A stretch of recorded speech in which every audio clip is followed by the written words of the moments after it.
governors of the Southeast states have met with the president to discuss pressing issues affecting the region. And one of the issues raised is implementation, or rather the completion of the ongoing rehabilitation work on the Enugu International Airport, a request which the president immediately granted by approving 10 billion naira for the project.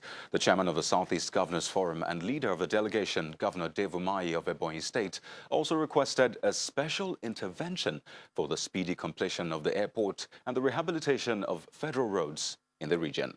They also called for the declaration of a state of emergency on the roads in the Southeast region. We came principally to request Mr. President as a follow-up for a special funding release for the takeoff of the reconstruction of the Akanwebiam International Airport in Enugu State. And we told him the need for the special fund we're asking for release. But graciously, he had already done that. And so we gave Mr. President standing ovation, and our people are very excited, very happy, and we appreciate Mr. President for doing that. And of course, we talked about, the disconnect due to the deplorable conditions of our road between one state to the other in South. Now, for more insight into the Southeast leaders meeting with President Buhari, one of the Southeast leaders, Chief Iwuanyanwu, joins us from our Abuja studio. Good afternoon, and thank you for joining us on the program. I know you are at this meeting, so I'd like to ask you first, walking out of that meeting, what were you thinking? Your expectations, I'd like to know, were they met at this meeting? Yes, we walked out, we were happy because we met the president, who was kind enough to approve 10 billion naira. So we were very, very pleased and very happy. So we're quite happy. Right.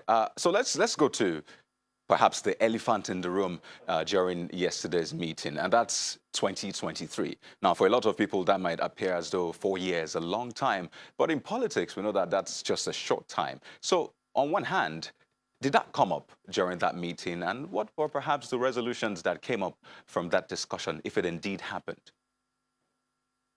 No, it wasn't part of the agenda, really, because actually we went there to present the poor state of infrastructure in Southeast. But that particular issue is an issue which I think all leaders must address very seriously. Myself, I have been in the political scene for over 50 years. I've got a point when I've retired. Yes, I'm a politician, but you get a point, you're a statesman. Now I'm a statesman. A statesman is bothered about the country. I belong to a political party, PDP.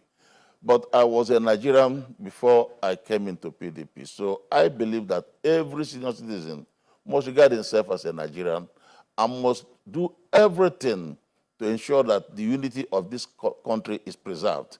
No one should try to undermine this country. For example, I have talked to people.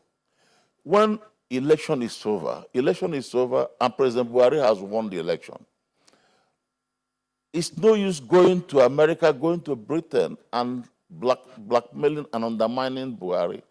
Because, you see, Buhari, with due respect, has led the country for many years. When he took power in 1984, 1984, he brought in the war against indiscipline. Nigerians before them were undisciplined. They will rush for everything. They will scramble for aircraft. They will damage He fought the civil war. He has served as a governor, has served in many capacities. Yes, I am not supporting some of the programs of his administration, but I'm not holding him responsible. I'm holding probably those with him because I know that he's a person who is genuine and honest to the country. For example, he is fighting a war against corruption. Let's be honest to ourselves, he is a president who has come openly to fight corruption.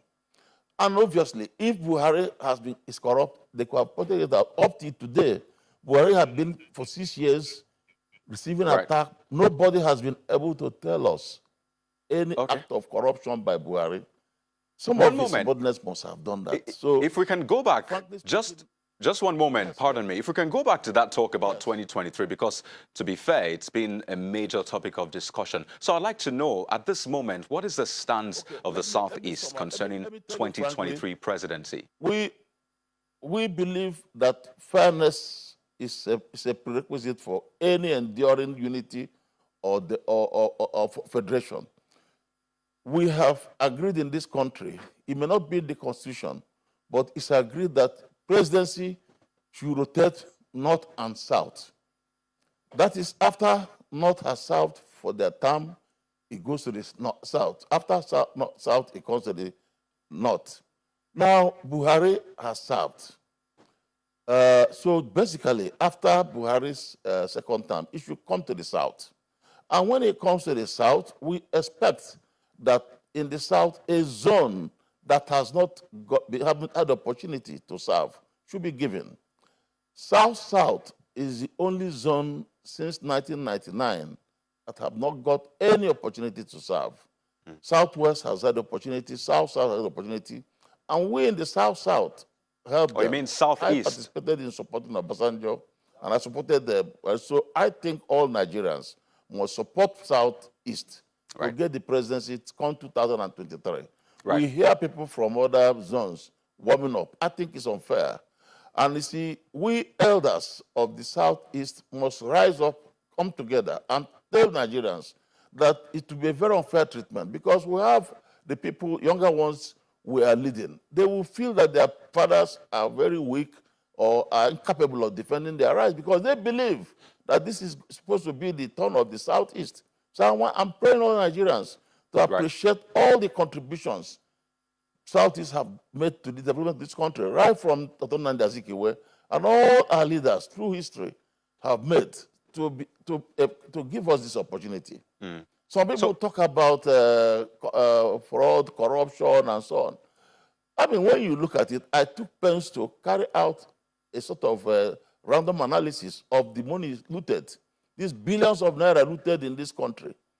And I noticed that Southeast is not involved in any of these billions.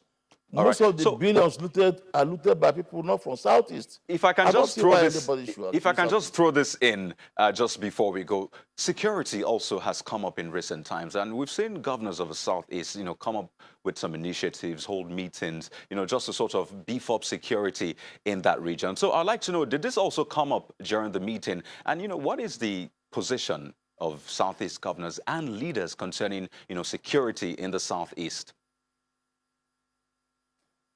Frankly speaking, the security in the Southeast didn't come up in the meeting, because I think our people are coping.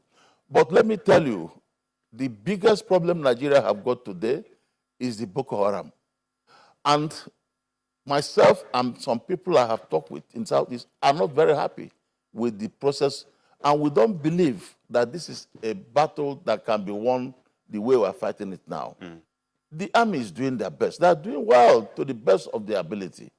The president is doing his best. But this war is not a war between Nigeria and another country. If Nigeria is fighting another country, you can deploy aircraft, jets, bomb them. But if you are fighting insurgency in your country, it's difficult to defeat them through the barrels of gun. So I think really that they have expanded, and I believe this kidnapping is a business wing of Boko Haram. Kidnapping is part of Boko Haram. If we can stop Boko Haram, kidnapping will stop. They have got to a point now when they can make money. Chief Emmanuel Iwuanyanwu, pardon me, I believe that's a fine place to leave it. We'd like to thank you so much for sharing your thoughts with us on the program. We've been speaking with Chief Emmanuel Iwuanyanwu. He was at that meeting between President Muhammadu Buhari and Southeast leaders. You recall that yesterday.